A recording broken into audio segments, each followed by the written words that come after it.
Hello friends, I am Saranya.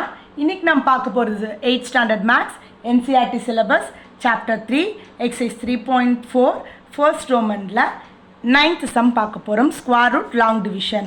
So value பார்த்தீங்கன்னா 193600. First step நம்ம எப்பவும் போல என்ன பண்ணணும் square numbers பார்த்துக்கணும் 1 1 2 2 3 3 4 4 ட்டு ஸ்கொயர் நம்பர்ஸ் எழுதிக்கணும்னு சொல்லியிருக்கேன். ஸோ எல்லாம் எழுதிட்டீங்கன்னு நினைக்கிறேன். இப்போ என்ன பண்ணணும் பேரா பிரிக்கணும். எப்படி பிரிக்கலாம் 1 2 3 4 5 6 இருக்கிறதுனால என்ன பண்ணணும் நம்ம பேரா எழுதலாம். ஏன் பேரா எவ்வளோ என்ன பேரா எழுதணும் ஈவன் என்ன பண்ணணும் 2 2 எழுதலாம். ஆட்னா 1 2 2ன்னு எழுதணும். பட் இங்கே எல்லாமே உங்களுக்கு ஈவனாக வர்றதுனால 2 2 பேரா எழுதிடும். இங்கே என்ன இருக்குது 19 இங்கே எதில் வருது பாருங்கள் 19 நியர் 16 வருது. அதுக்கப்புறம் 25 வருது. அப்போ 5 எடுக்க முடியாதுல என்ன எடுக்கலாம் 4 இங்கே 4னா இங்கே 4 4 16 கிளியர்.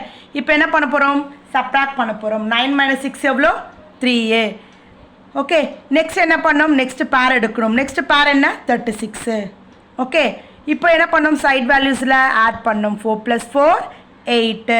ஸோ இப்போ நான் என்ன பார்க்கணும் இங்கே 8ஓட என்ன போட்டால் எனக்கு வேல்யூ வரும்னு பார்க்கணும். 81 × 1 82 அப்படின்னு நான் போட்டு பார்த்துட்டே வரேன்.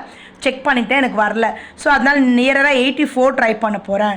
இங்கே 4 போட்டால் இங்கேயும் 4 4 16 பேலன்ஸ் 1 8 4 32 32 + 1 33.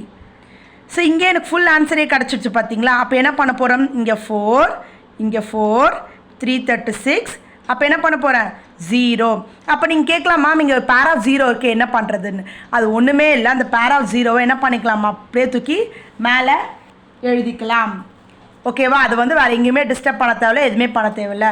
அப்போ ஆன்சர் என்ன வரும் √193,600 = 440. ஸோ ஜீரோஸ் வந்தால் இந்த கான்செப்டில் நீங்கள் பண்ணி சம்ம முடிச்சுக்கலாம். கிளியர். தேங்க்யூ.